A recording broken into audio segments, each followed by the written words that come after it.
Good evening. My name is Blaze Roberts, and tonight I'll be reflecting on what it means to be effective when it comes to conducting research. One of the first things you need to be able to do to be effective is being able to differentiate between fact and opinion. Or another way to phrase it would be differentiate between empirical facts and established facts. What does this mean, you may ask? Well, an empirical fact is verifiable through observation. It happened. There is no denying that this happened. This is a fact. Established facts, on the other hand, are verifiable by validated by many observers. That means that that established fact, is based on a certain person's opinion or viewpoint, and that may vary depending on different people's views. On the topic of viewpoints, I rarely seek out people with opposing viewpoints because I like to understand why people are the way they are. I like to understand why you think this way. I like to know how people's minds work, is the best way I can put it. And being like this helps me as a speaker because if I can understand their viewpoint or where they're coming from, or as Jaffe says, their story behind the story, then it helps me to address them when it comes to public speaking. If I know why they think this way or why they're opposed to what I'm trying to portray to them, then it gives me a better idea of how to approach them, like what angle I need to come at.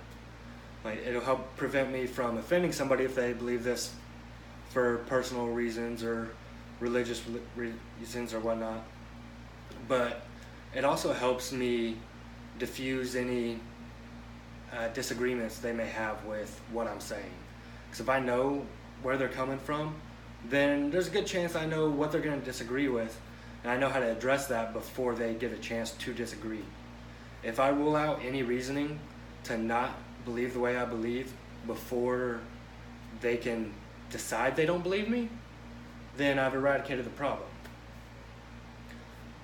Some tips that I learned while completing this week's reading were tools like MAP, which is an acronym for Message, Author, Purpose, and to budget enough time to effectively conduct my research, draft my paper or speech, and so on. With MAP, things you want to pay special close attention to are the message, which is the M, and is that message derived from sources that are biased or unbiased. With A, author, I want to look at who wrote this, where did this come from, what organization funded this.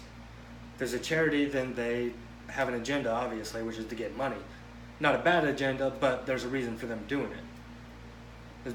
Things like that are important to pay close attention to. And purpose, why am I speaking to you? Why are they speaking to me? Why should I listen?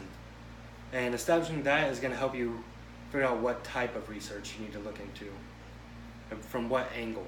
You want cold, hard data? Be important for informative speeches. Do you want data from a certain viewpoint? This would help with persuasive. Entertainment, just researching the cultural background of the group that you're entertaining so you don't offend. But that applies to all types of speeches.